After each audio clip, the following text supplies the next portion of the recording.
La cuestión del canon, por Michael G. J. Cronin, quien también es un querido amigo mío. Ahora, si tienen su Biblia, aquí los invito a que pasen conmigo a 2 de Timoteo.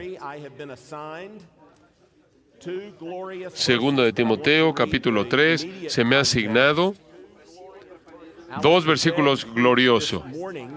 Pero tengo que leer el contexto inmediato. Alistair Begg predicó esta mañana del pasaje subsecuente del que se me ha dado. Yo debo ver 2 de Timoteo 3, versículos 16 y 17. Quiero comenzar leyendo en el versículo 14.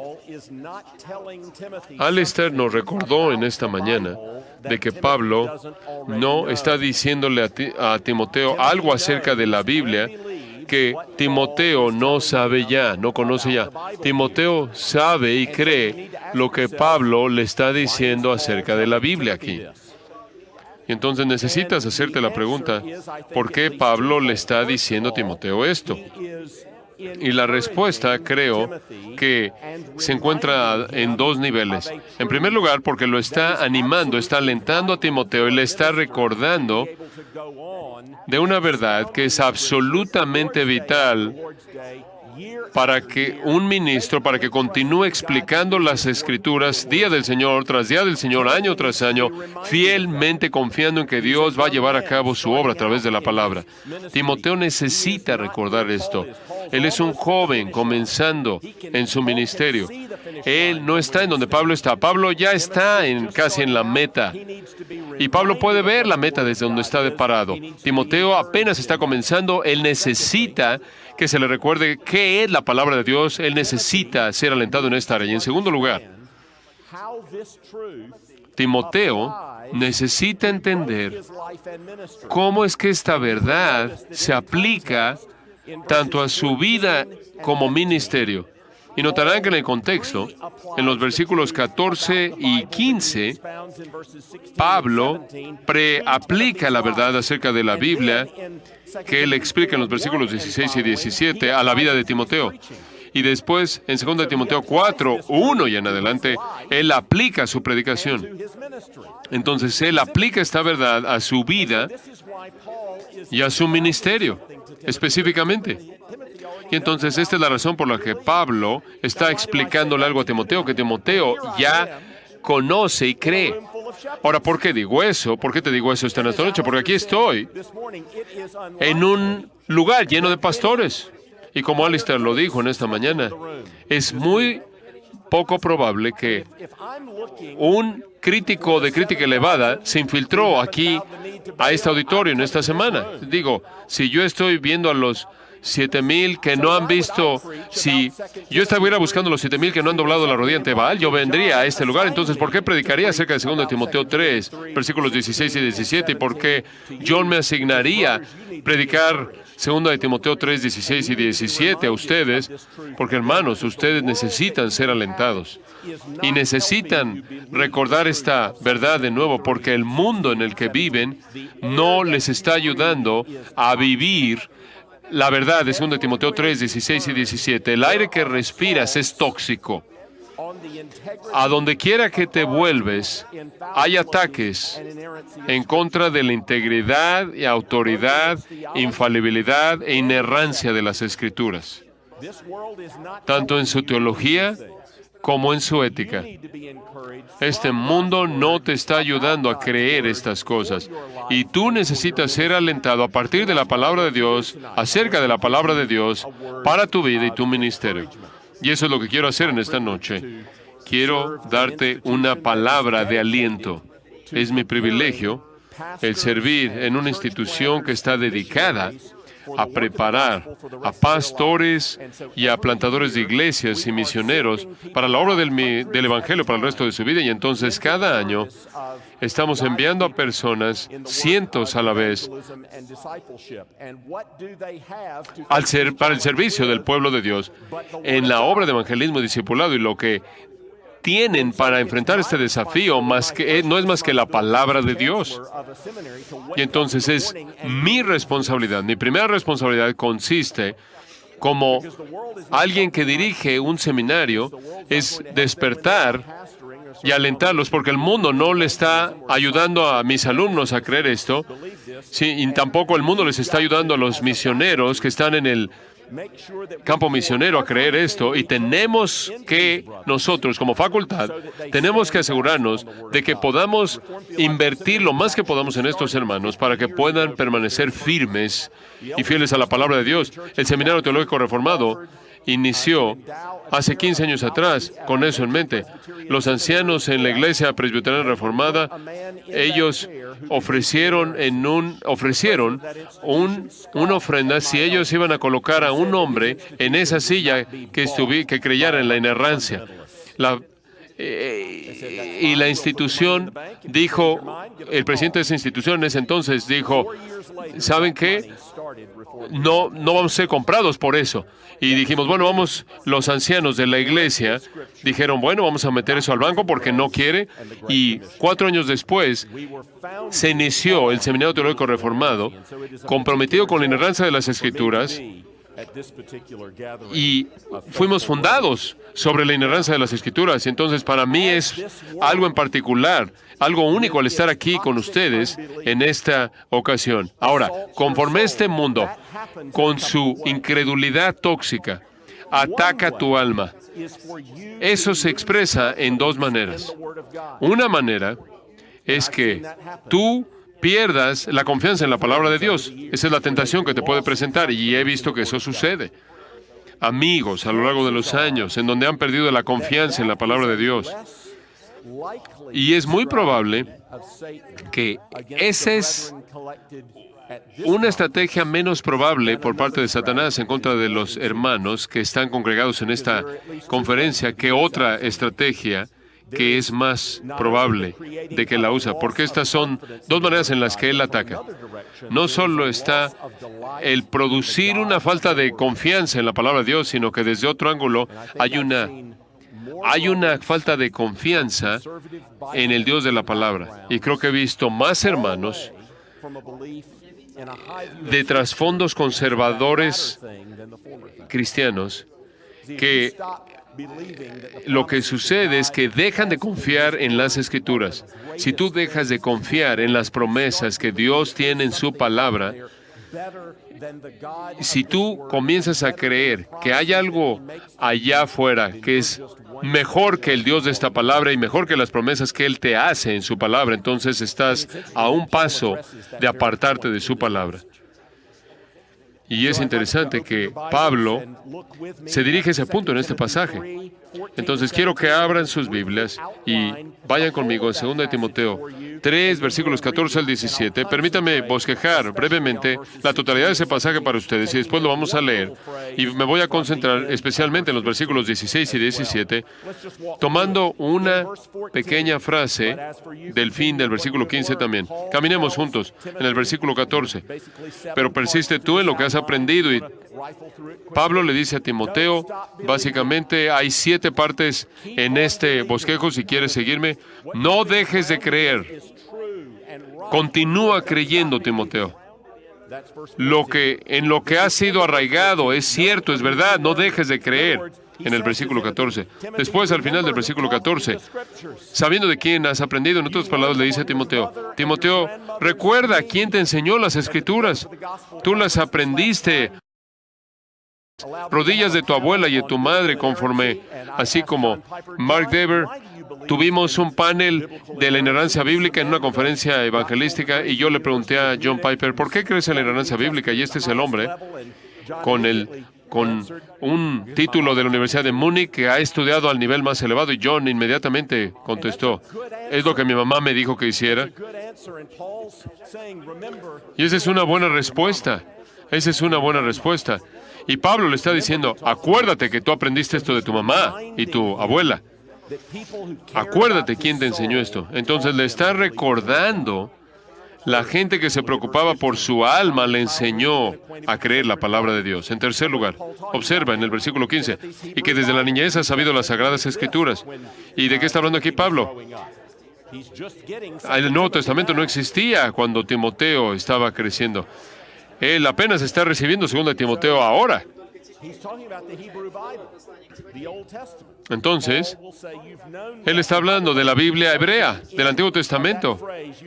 Pablo le va a decir, tú has conocido esto. Y por cierto, notará que al final de esa frase, las cuales las Sagradas Escrituras, en dos palabras, ahí tienes, en dos palabras, una descripción de la perspectiva de la Biblia acerca de la Biblia, las Sagradas Escrituras.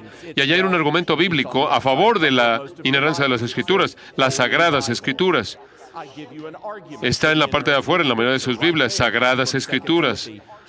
Te presento un argumento a favor de la inerrancia de las Escrituras. Ahí, de 2 Timoteo capítulo 3, versículo 15. Después, en cuarto lugar, las cuales te pueden hacer sabio para la salvación por la fe que es en Cristo Jesús. Ahí está Pablo diciéndole que la Biblia hebrea de Timoteo le enseña el camino de la salvación, lo cual es a través de Jesucristo.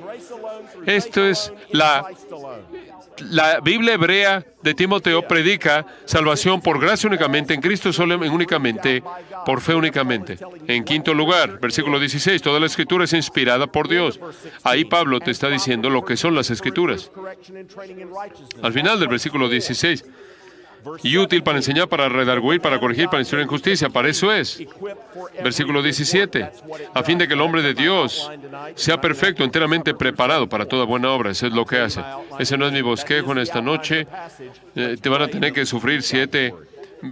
Ese es el bosquejo del pasaje. 7 puntos. No van a tener que sufrir eso. Oremos. Padre Celestial, esta es tu palabra. No vivimos por pan. No solo de pan vivimos, sino de toda palabra que sale de la boca de Dios.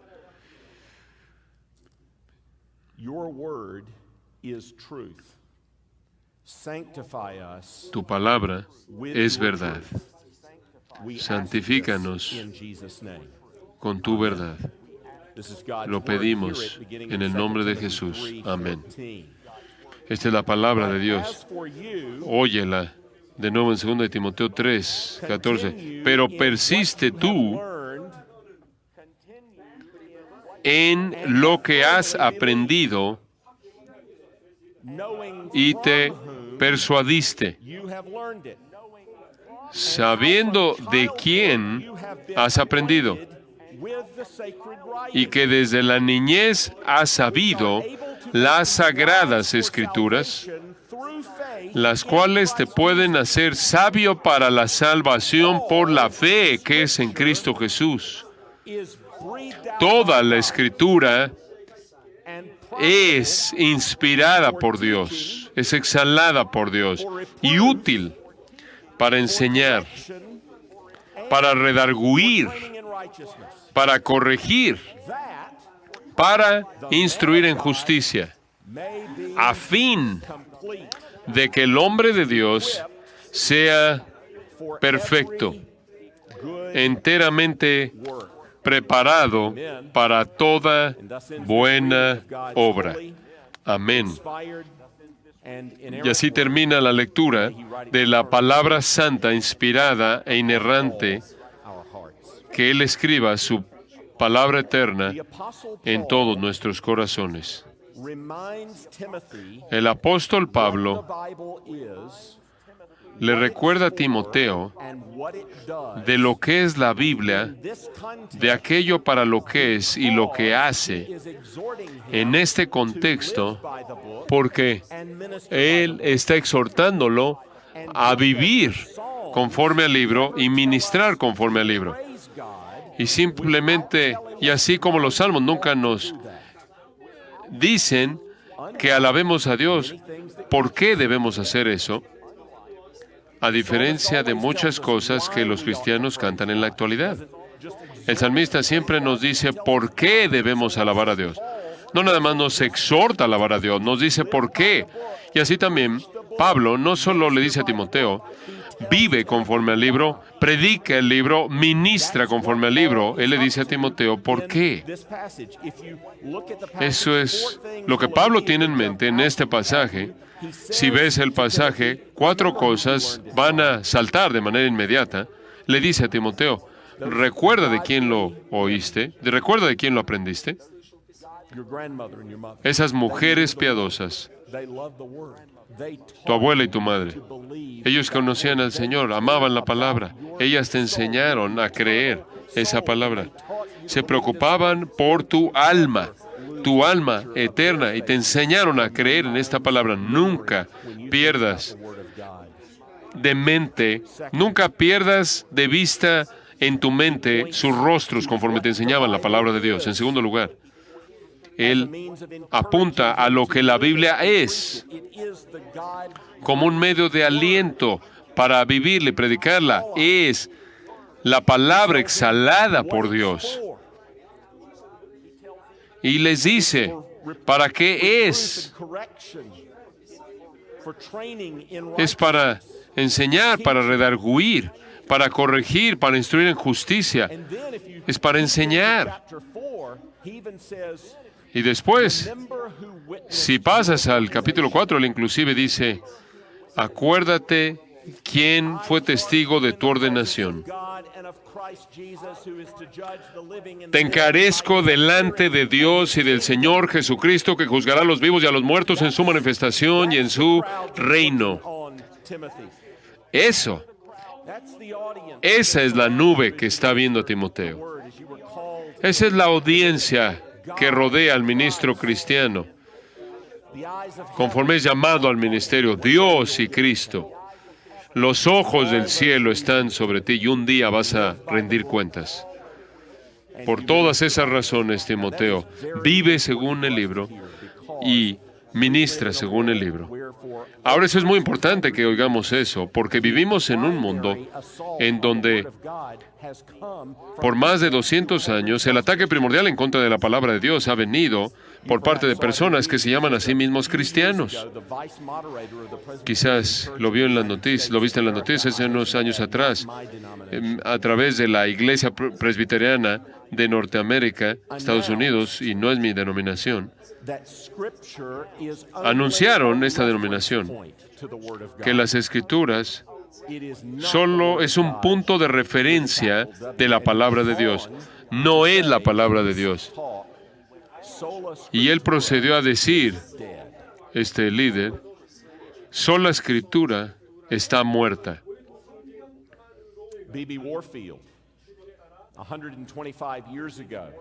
B.B. Warfield, 125 años atrás, y encontrarán estas palabras en ese maravilloso volumen que ha sido producido para esta ocasión, esta republicación de su inspiración y autoridad de las Escrituras. Por cierto, ese es un libro que ha permanecido fiel a lo largo de los años.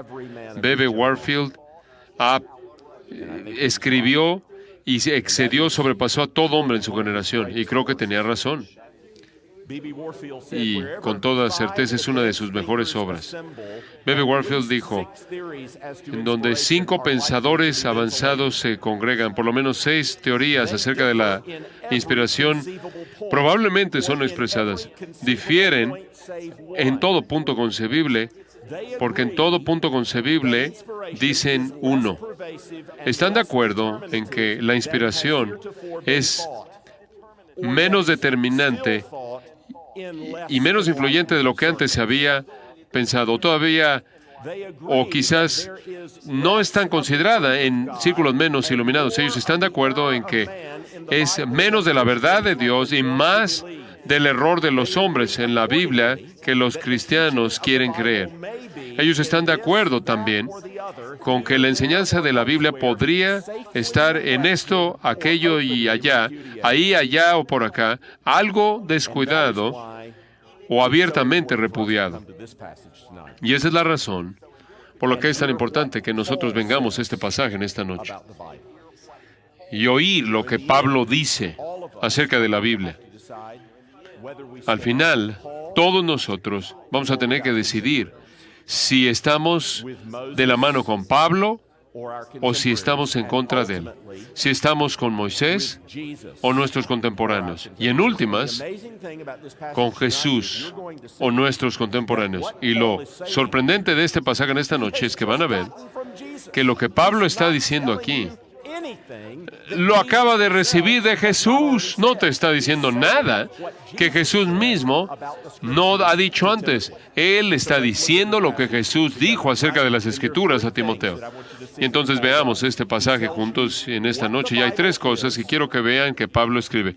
Él te dice lo que la Biblia es.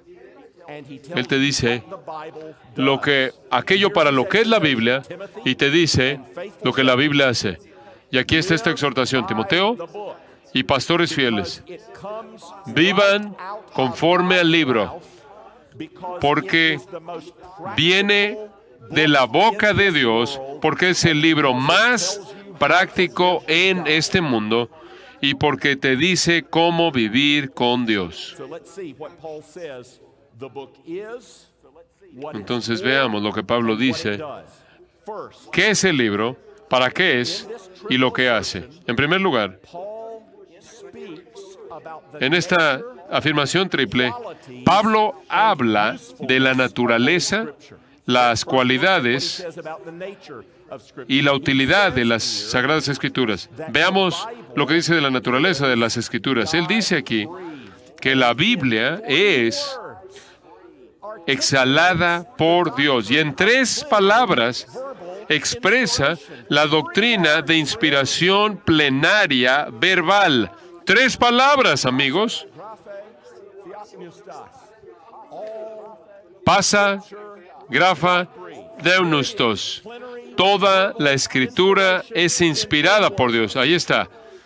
Inspiración plenaria verbal en tres palabras. Eso en sí mismo es un argumento a favor de la inspiración de las Escrituras.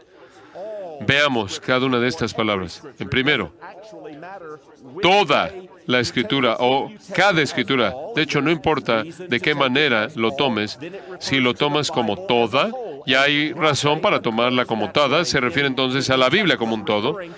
Y grafe ocurre de esa manera en el Nuevo Testamento, refiriéndose a las Escrituras como un todo. Entonces, si lo tomas como todo, se refiere a la totalidad de las Escrituras. Y si lo tomas como cada, se refiere a la totalidad de las Escrituras en sus partes individuales.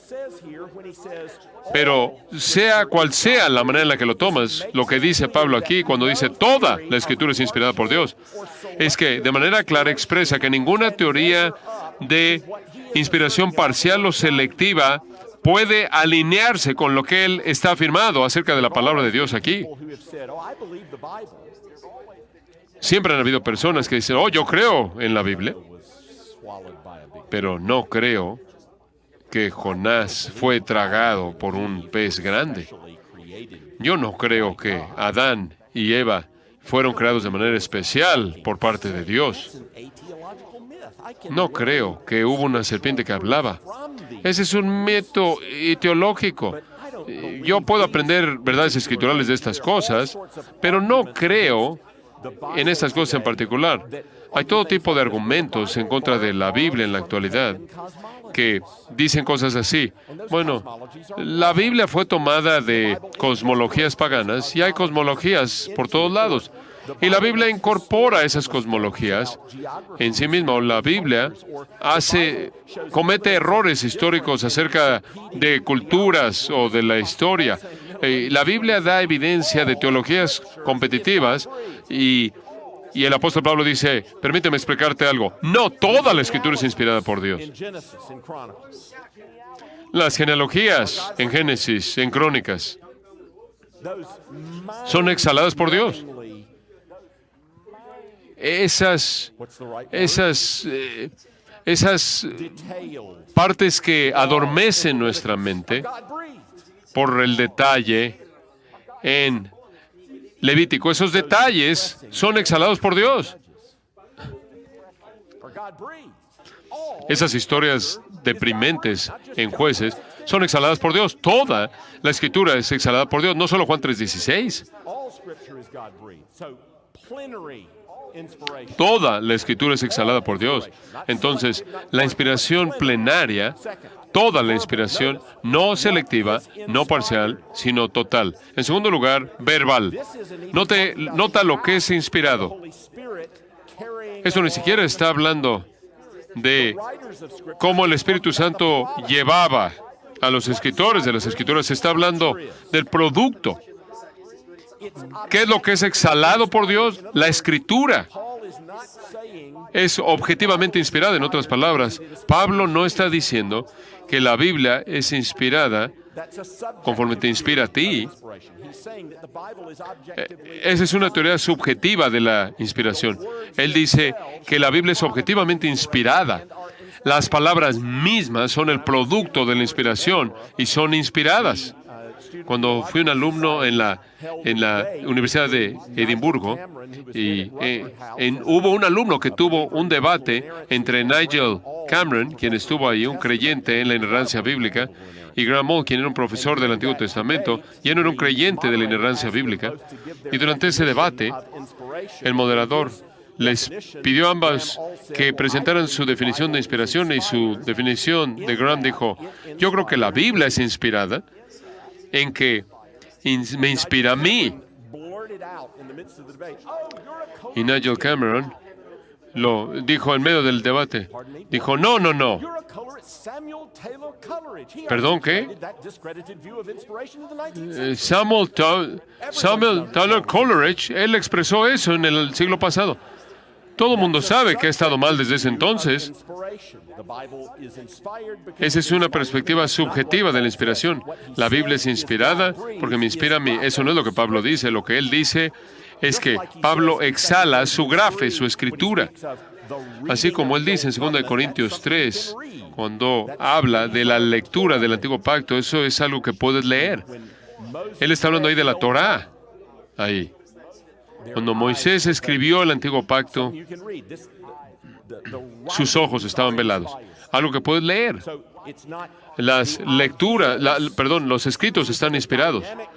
No son las ideas. Esta no es una perspectiva dinámica de la inspiración en donde las ideas son inspiradas, sino que es una perspectiva verbal de las Escrituras. Las palabras son inspiradas. Y es exhalada por Dios. Toda la Escritura es exhalada por Dios. Él es su autor y su fuente. Detrás de esto, creo yo, están las palabras de Jesús citando a Moisés. ¿Te acuerdas? En Mateo 4:4, cuando Jesús está ahí en el desierto y Satanás lo tienta, Jesús le responda con las palabras de Moisés, diciendo: no solo de pan vivirá el hombre, sino de toda palabra que sale de la boca de Dios. Y ahí, Theopneustos, Pablo dijo eso. Son las Escrituras. Toda Escritura es exhalada, sale de la boca de Dios. Pablo simplemente está diciendo aquí lo que él aprendió de Jesús. Pablo no te está dando una teoría nueva de inspiración. Él está expresando la perspectiva de Jesús de la Biblia. Toda la Escritura es exhalada por Dios. Sale de la boca de Dios. Así como en la creación, Dios habló e hizo que existiera el mundo. Así también mediante su palabra, Él habló la redención y su pueblo redimido, su iglesia ya existió. Mediante su palabra, Él crea y redime. Es exhalada por Dios. ¿Por qué es que Pablo le dice a Timoteo esto? Porque él está a punto de decirle a Timoteo que base su vida en su palabra y base su ministerio en su palabra, y él más vale que crea lo que es su palabra. Hermanos, cuando ustedes se ponen de pie para predicar la palabra de Dios, todo día del Señor, están hablando una palabra que sale de Dios. Y si tú la predicas fielmente, si tú la explicas conforme a su propio significado, te has vuelto el vocero del Dios vivo para facilitar un involucramiento entre el Dios de este universo y su pueblo, mediante el cual la palabra de Dios predica un mensaje a través de ti, acerca de la gracia de Dios a su pueblo. Y Pablo le está diciendo a Timoteo esto porque él quiere que tenga confianza en la palabra de Dios, porque algunas veces nos parece tan débil ciertamente es débil a los ojos del mundo. ¿Qué vas a hacer? El país está de cabeza, la cultura va descendiendo, el mundo está sacudido. ¿Qué vas a hacer? Predicar. No sé, me voy a poner de pie y voy a predicar de Juan. Sí, porque es la palabra de Dios y es viva y eficaz y poderosa y más cortante que toda espada de dos filos. Y es la palabra misma que sale de la boca de Dios. Entonces, eso es lo que la palabra de Dios es. Y permíteme decir que Pablo aquí, al expresar la inspiración plenaria verbal, te ha dado la razón por la cual creemos en la inerrancia. ¿Entiende esto? Creemos que la Biblia es inerrante porque creemos que la Biblia es inspirada y no al revés. Nosotros creemos en que la Biblia es inerrante porque creemos que la Biblia es inspirada. No creemos que la Biblia fue inspirada porque es inerrante. En otras palabras, si entiendes qué es la Biblia, su cualidad de perfección, y a eso nos referimos con inerrancia, necesitamos afirmar su veracidad total. Está involucrado en lo que es. Si es de la boca de Dios, Él no puede mentir, no va a mentir. Va a ser totalmente verdad, porque creemos que es inspirado, debido a que creemos que es exhalada por Dios, debido a que creemos que es inspirada, creemos que es inerrante. Ahora, con respecto a esto, quiero decir dos cosas. Y simplemente, si no tienen sentido, háganlo a un lado y pasen al siguiente paso. Conforme ves la doctrina de las Escrituras, es vital que pongas atención a lo que la Biblia dice acerca de la revelación y lo que la Biblia dice acerca de la inspiración, y que pongas atención a las afirmaciones de la Biblia, porque he visto a muchos eruditos evangélicos que comienzan teniendo un concepto elevado de las Escrituras y después estudian al llamado fenómeno de las Escrituras y pierden su confianza en la palabra de Dios. Cuando hacen eso, puedes asegurarte de que han hecho esto. Han tratado construir una doctrina de las Escrituras a partir de sus respuestas provisionales personales ante el fenómeno de las Escrituras y no han considerado de manera adecuada lo que la Biblia dice acerca de la revelación, lo que dice acerca de la inspiración y lo que dice acerca de sí misma. No puedes aprender lo que la Biblia es. No puedes adoptar, no puedes formar una doctrina de las Escrituras sin poner atención a la revelación, la inspiración y a las afirmaciones de las Escrituras.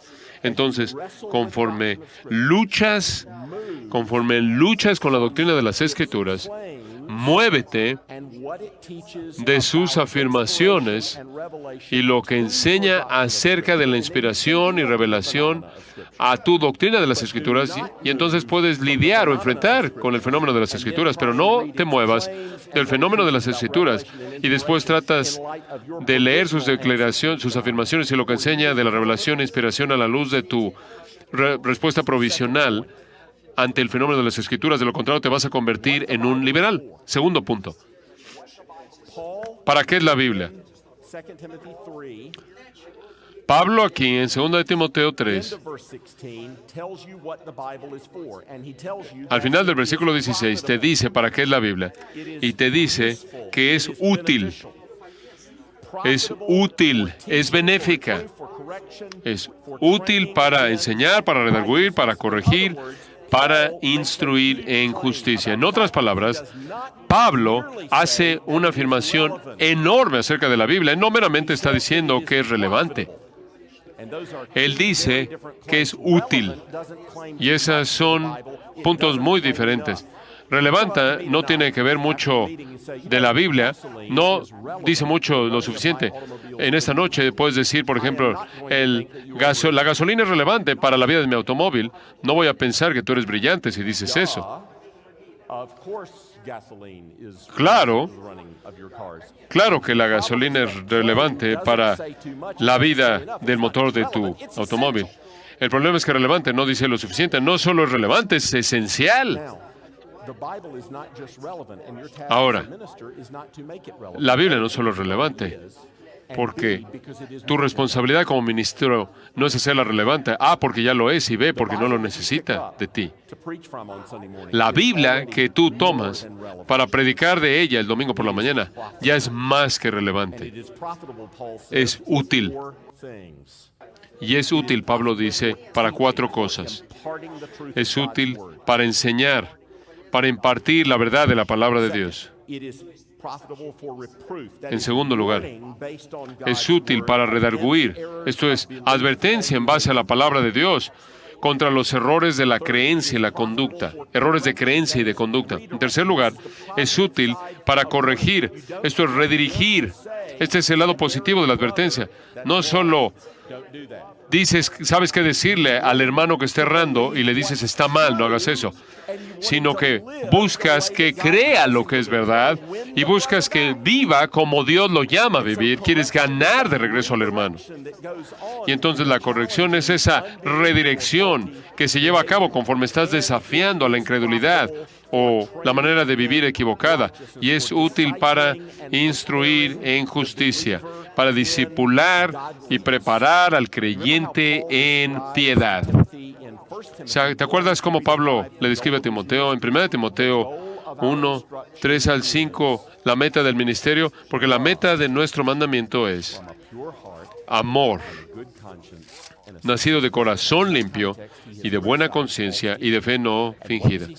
Y en ese contexto está criticando a los falsos maestros. Lo que él está diciendo es que su enseñanza lleva a especulaciones interminables. Pero, ¿a qué lleva la verdadera enseñanza? Al amor nacido de corazón limpio y de buena conciencia y de fe no fingida. Esa es la razón por la que la enseñanza de la Biblia es útil para ello, porque quieres ver a los creyentes que viven la verdad de una palabra en amor, y la palabra es útil para hacer eso. Entonces, la Biblia es el libro más útil, más benéfico en el mundo. Esa es la razón por la que el salmista en el Salmo 119 sigue hablando de por qué la ama tanto. Oh, cuánto amo yo tu ley, oh Señor. Me enseña cómo vivir. Me enseña quién eres. Me lleva por el camino de la vida. Amo tu palabra. Pablo está diciendo a Timoteo, la Biblia es inspirada, es exhalada por Dios. La Biblia es útil, es benéfica. Y finalmente, después, ¿qué es lo que hace la Biblia? La Biblia, observa el final del versículo 15 y después el versículo 17. La Biblia nos muestra el camino de la vida y la piedad. Nos equipa y nos prepara para la vida cristiana. Observa al final del versículo 15. ¿Qué pueden hacer las Sagradas Escrituras? Hacerte sabio para la salvación por la fe que es en Cristo Jesús. Justificación. Ahora, al final del versículo 17, a fin de que el hombre de Dios sea perfecto, enteramente preparado para toda buena obra. Santificación. Amigos míos, entre tu conversión y cuando Dios te lleve a la gloria, cuando Jesús venga, lo que venga primero, vas a vivir en la justificación y en la santificación. ¿Y sabes qué está haciendo la Biblia? Justificación y santificación. Eso es lo que hace. Presenta el camino de la salvación para que no confiemos en nosotros mismos, sino que confiemos en Jesús. Para que confiemos en Cristo, así como Él ofreció en el Evangelio y no en nuestras propias obras. Pero aunque no somos salvados por nuestras obras, Pablo dice en Efesios 2, 8 al 10, que somos salvados para buenas obras. Entonces, así como la Biblia, conforme la Biblia nos enseña el camino de la salvación, de manera independiente de las obras de la ley, al confiar en Jesús, también nos enseña el camino de la vida cristiana, el cual es para buenas obras, lo cual Pablo De nuevo lo dice, a fin de que el hombre de Dios sea perfecto, enteramente preparado para toda buena obra. Pablo está presentando claramente que la Biblia es totalmente suficiente para la vida cristiana. Es totalmente suficiente para la vida cristiana. Es capaz de equiparnos para la fe y la vida, para la piedad, para toda buena obra. Y Pablo lo expresa de manera clara al señalar que nuestro trabajo como ministro no se acaba sino hasta que los hombres y las mujeres sean conformados a la imagen de Cristo. Esa es la meta de la advertencia y la doctrina escritural. No debemos terminar cuando la gente profesa a Cristo, o aun cuando comienzan, no tenemos que descansar, sino hasta que veamos que la doctrina correcta por la gracia de Dios, a través del poder del Espíritu de Dios, operando y manifestándose en una vida santa, y conforme Pablo dice eso en el versículo 17, Jesús, en la gran comisión, cuando Jesús le dice a los discípulos, esto es lo que quiero que hagan. Quiero que vayan a toda nación y hagan discípulos. Y así es como los van a hacer. Bautizando y enseñando. ¿Enseñando qué? Enseñando un bosquejo del Evangelio muy simple. Enseñándoles todo lo que os he mandado. Pero eso no es lo que dice. Enseñándoles a obedecer todo lo que os he mandado. Pablo sabe que nuestro trabajo como ministros no ha terminado, sino hasta que la Biblia es vivida, no simplemente creída. Confía y obedece, porque no hay otra manera de estar feliz en Jesús sino más que creyendo y obedeciendo. Y es exactamente ahí en donde creo que nuestro auditorio, aquí está nuestro mayor desafío con respecto a la doctrina de las Escrituras. Tú sabes que es verdad, pero tú no vas a obedecer lo que no crees. Pero sabes que también es verdad que tú no crees lo que no obedeces. Estaba en el Seminario Teológico del Sur, Bautista, en la semana pasada con Mark y Al, y Mark predicó un mensaje poderoso en el cual dijo esto: la impiedad lleva a la herejía. Ahora, toda persona en este lugar estará de acuerdo con que la herejía lleva a la impiedad. Lo hemos visto y lo vemos en las Escrituras. Pero con frecuencia no recordamos que también opera al revés. La impiedad lleva a la herejía. No es solo que la herejía lleva a la impiedad, sino que la impiedad lleva a la herejía. Y amigos míos, así se manifiesta en la doctrina de las Escrituras también. Observa muchas de las personas que ya se han hecho referencia a ellos el día de hoy. Ve a muchas personas en el mundo evangélico quienes están cambiando su perspectiva de las Escrituras para acomodar su inmoralidad o la inmoralidad en la que quieran vivir o promover en otras. Y eso lleva a la herejía. La impiedad lleva a la herejía. Hermanos, ahí es de donde puede venir la tentación a nivel personal. Podrás pensar, yo nunca dejaré de creer en la inspiración, la infalibilidad, la inerrancia, la autoridad de las Escrituras. Pero que tu corazón comience a amar a algo o a alguien más que al Dios de las Escrituras.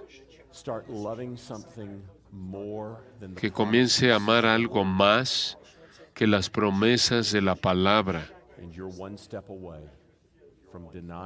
Y estás a un paso de distancia de negar las Escrituras y apartarte de la fe. Oh, hermanos, que no simplemente nos aferremos a la palabra, en palabra. Aferrémonos a la palabra en lo que amamos y cómo vivimos. y así estemos firmes contra las acechanzas del maligno. Oremos. Padre Celestial, gracias por el tiempo en esta noche. Oramos porque lo hagas útil para nuestras almas, que nos guardes por tu gracia, que nos guardes de caer y nos presentes irreprensibles ante ti. Con gozo excesivo pedimos esto en el nombre de Jesús. Amén.